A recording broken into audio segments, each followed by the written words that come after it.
Oras sa DYH Experiment Cebu alas 6:20 na sa buntag. Ang pagtamod sa mataghabig may makahatag og ngipon sa demokrasya apan ang paglilong sa matuod og pagkakabig sa silaw sa salapi may makaluka sa tiunay nga hustisya. Straight to the point. Sugbo, Central Visayas, Luzon, Mindanao, Pilipinas. May buntag kanaton tanan.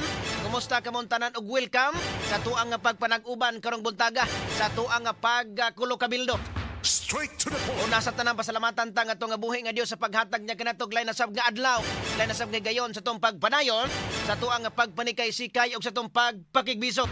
Straight to the point. Adlaw kita karon mga sukindig paminaw nga Biyernes, pizza 27 na sa bulan sa Pebrero, tuig 2026. Straight to the point. Kumusta to nga mga pinanggan digbang to mga sukindig paminaw? Aga naminaw karon unya sa ngalan ni Radyoman Attorney Rufil Fernandez Banyok mga kasama. Ako inyong nga kasamtangan nga makauban. Radyoman Benji Ulpos Tanghian ang makig-uban kaninyo karon adire sa iyaha nga tulumanon mga sukindig paminaw. Straight to the point. At kita lang sa mo'y magban-uban doon mga sukindig paminaw ha kay ato na importante sa gayo nga giasikaso karon nga mga orasa si Attorney Rufil na ato ang makaigsunan diri sa naminaw nato sa radyo nagtan-aw sa tuang Facebook Live o sa tuang YouTube channel o sa DYHP application ingon man usab sa tuang 93.9 IFM ato ang mga idol no nga naminaw sa IFM mayong buntag ninyong tanan og dito sa gawa sa nasod mayong gabi mayong kadlawon mayong hapon og unsang orasa dito sa ilaha kasamangkit. Straight to the point. Okay, arita sa tuang mga uluhan ato mga isgutanan sa tuang mga balita usab karong buntaga. Makasama tungod batod pa di ay usa ka lalaki, di ay usa ka lalaki mga sukindig paminaw ang namatay human kinatumbahi na sa punuan sa Buli samtang naghigda-higda gawa sa iyahang nga panimalay sa Barangay City lungsod sa Tuburan. Straight to the point. Usa ka babay nadakpan human gituhuan nga namalit og namaligya og mga kinawat nga makina sa motor atol sa operasyon sa Highway Patrol Group kon CIDG 7 sa may Barangay Tabunok, Dakbayan sa Talisay. Straight to the point. Unsa ba ning hitabua mga sukindig paminaw nga murag doon ni say kuan tingali sa maning iyaha ka nang nag-buy and sale ni mga sukindig paminaw deg makinag motor kon maohon samtang sa lain nga bahin gibana-bana nga 200 ka mga pamilya sa barangay Paknaan sa siyudad sa Mandawi ang maapektuhan sa giplano nga tukuron nga ikaupat nga Mandawi Mactan Bridge. Straight to the point. So man ni mga sukindig paminaw, dunay plano karon nga maghimo diha og ikaupat nga taytayan nga magkonektar mga sukindig paminaw sa Mactan gikas Mandawi paingon sa kanang naang Mactan no. So man na nga kini medyo makatabang ni mga sukindig paminaw sa kahuot sa traffic labi na kanang rush hours diha mga sukindig paminaw sa duha ka mga taytayan sa Mandawi paingon sa Lapu-Lapu kay bisan og duna na tay sisilik sa mga kasama apan ang kadtong gikan sa north ang gikan sa Mandawi matog Lapu-Lapu ang gikan sa Lapu-Lapu nga moadto sa north anha manggihapon agi sa first og second bridge kasamang so diri si Silix kadtong uban nga nagdali no nga taga south moadtog Lapu-Lapu taga Cebu City Bakaha sumuna ang ilang madali ari sa si Silix sumuni nga dako ni mga sukindig paminaw nga ikatabang kato sa nintan-aon kay do na may 200 ka mga pamilya sab sa Paknaan ang matod pa mga sukindig paminaw maapektuhan ni ini so manghinaot nga kanin 200 ka mga pamilya kanaan himutang sa barangay Paknaan Mandawi tagag konsiderasyon mga sukindig paminaw ni asa ni ipamutang kinahanglang ipahilo na og tarong. Straight to the point. Samtang sa laing bahin gisibog una sa lokal kagamahanan sa Dakbayan sa Sugbo ang pagpatuman og multa ubos sa no segregation, no collection policy sa mga basura. Straight to the point. Hangtod nga masulbad sa syudad ang problema sa labayanan sa mga basura. Straight to the Ang point. unay problema mga sukindig paminaw nga angay gyud nga tutukan, angay unahon kining atoa nga mga pagpahimutang sa mga basura kay kining basura ra ba in town usab mga sukindig paminaw kung dili malabay og tarong, dili mabutang og tarong, makadaot o risgo ni mga sukindig paminaw sa panglawas. Sumon ni nga kining ni unta isipon kini nga urgent no sa atoa nga paggamhanan sa dakbayan sa Sugbo nga mahatagan sa labing daling panahon og kasulbaran kining labayanan sa basura.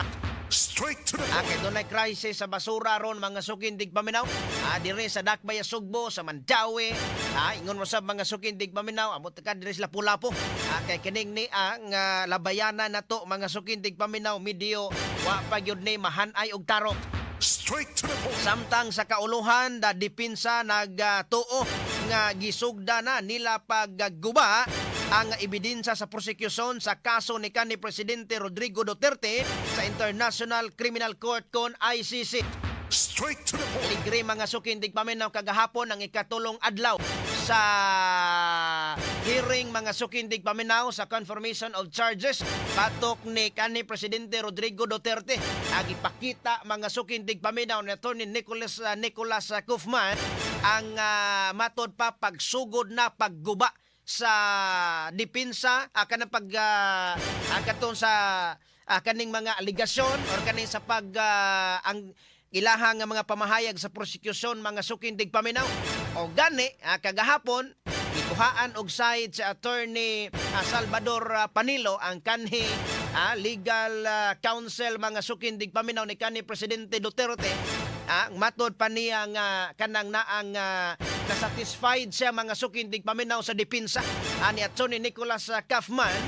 Nakuan siya kasamangkin na kanang naang dako ang iyahang pagsalig, dako ang iyahang pagka satisfied mga sukindig paminaw bisan pa man ni adtong unang adlaw mga sukindig paminaw sa kana bitaw nga hearing kasamangkin pag unang adlaw ningon si Attorney Salvador Panilo nga kanang naang og siya pa unta maoy pabuton ang iyahagyod nga kwestiyonon og sige mga sukindig paminaw ang kanang naan jurisdiction. Ang jurisdiction sa ICC pagtaral mga sukindig paminaw ni kanhi Presidente Duterte ngadto sa ICC.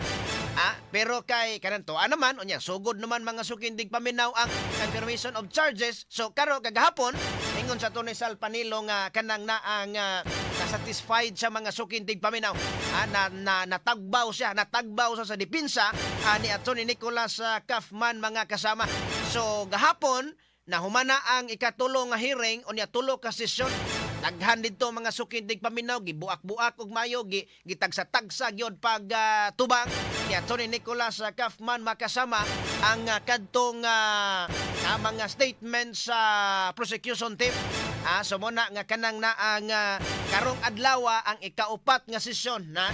So ug mahuman karong adlaw ang ikaupat mga sukindig paminaw nga kanang hearing sa confirmation of charges ni kanhi Presidente Duterte. So karon mo'y katapusan pero di mahuman karon mo extend baka sila sa Sabado kay karon may katagi-katakda man tong upat ka adlaw, karon ikaupat ka adlaw.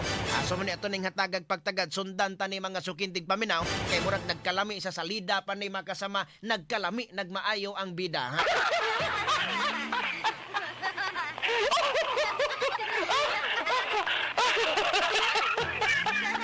Samtang sa laing bahin atong hatagag pagtagad tungod kay si Vice Presidente Sara Duterte nakadaig sa kaisog sa 18 ka mga kanhi Marines pagbutyag sa giingon nga pag-deliver nila og kwarta. Kwarta mga sukindig paminaw nga matod pa sa mga politiko nga mga hakog basura kuno ni.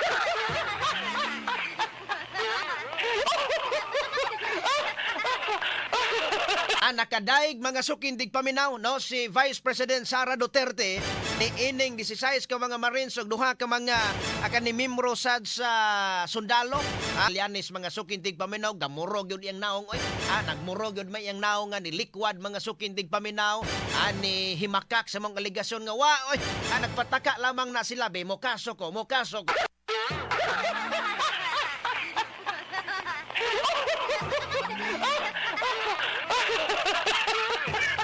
Ato ni hatagag pagtagad doon makasama hakay kanang naang kuan man si Vice President Sara Duterte at least nakakuan sa ani makasama nga kaning ni ang mga 18 sunan kanang 18 kaning 18 wa pa gyud gaputo. Wa pa mga sukindig paminaw nagpurong unya ang abogado sad nga nibarog mga sukindig paminaw. Wa sad nagtakuban. Unya although ang uban pagsugod pa nag face mask pero pagkataod-taod ana ilaha mga sukindig paminaw nga giablihan ang ilaha nga mga naong gilanta des pa publiko pasabot makasama nga aduna sila katakos aduna sila igong kaisog nga muyagyag mga sukindig paminaw unsay matuot. Straight to the point. Kani mo ni itong hatagag pagtagad nga unta imbestigaran makasama kung unsa ka tinuod bagyog kini or dunay nagpaluyo ani arong gubon mga sukindig paminaw ang administrasyon ni Presidente Marcos. Sumuna nga kanang nang angay nga imbestigaran. Angay nga imbestigaran kay ang atuang sa Senado mga sukindig paminaw tingon pa man to si Senador Ping Lacson nga maoy chairman sa Blue Ribbon Committee nga ato paning susihon ato usa ni nga obserbaran ato sang susihon ni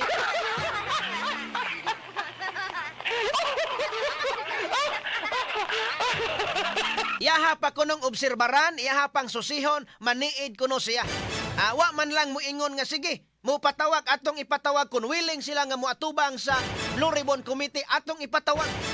Maniid pa kuno siya nganuman, maniid pa ka, mangonsulta pa tingali si Ping Lacson o unsay stand anis Malacañang, mo hearing ba or dili, ha?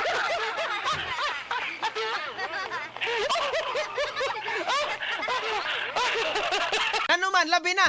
Unya, og ako mo'y Irwin Tulfo karon, Ako mo'y Rafi Tulfo, ako mo'y Irwin Tulfo, mga sukindig paminaw. Ako ang pursige si Ping Lacson or si Tito Soto, mga sukindig paminaw nga ato ning ipatawag. Ato ning ipatawag kay andami nga mo kanang naa nga mangutana dito sa hawanan sa Senado, hawanan mga sukindig paminaw sa Blue Ribbon Committee.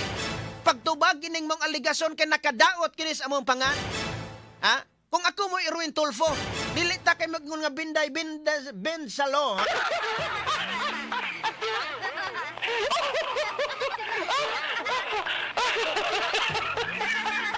Ano man gipasangin lan sila. Bugat ning aligasyon mga sukindig paminaw. Unya kanang naang isog ra ba kaayo? Isog ra ba kaayo kung atong kontra ambasador sa China? Ang ato ang kanang ambasador sa China diri sa Pilipinas. Puti isuga ni Irwin Tulfo ay pero karon tanawa ay. Grabe nga kuan ang kato intawong Secretary General mga sukindig paminaw Senado ni katawa mga sukindig paminaw nga walay tingog, ha? Igo lang mga sukindig paminaw sa pagkulima sa naong kabantay mo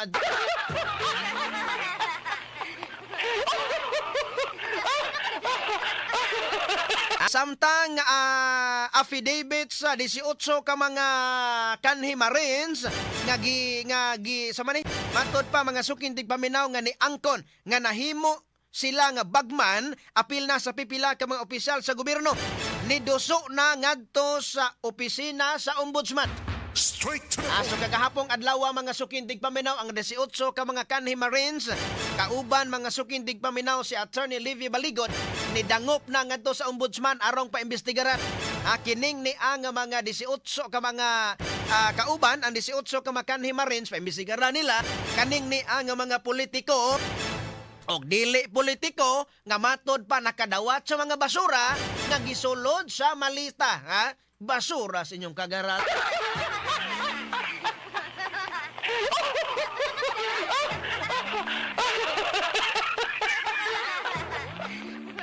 Grabihan ninyo, no?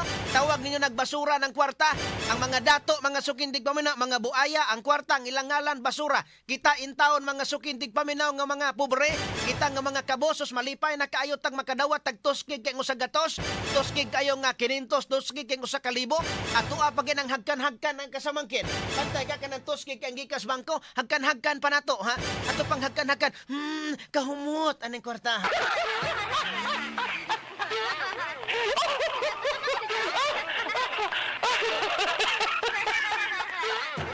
Aniguban pa mga sukindig paminaw nga mga hisgotanan adire sa tuang nga pagkulo kabildo karong buntaga anya standby lang sa kadali makasama ha og mga idol anato sa 93.9 IFM sa to makasama dire sa DYHP balik ta karon na daw.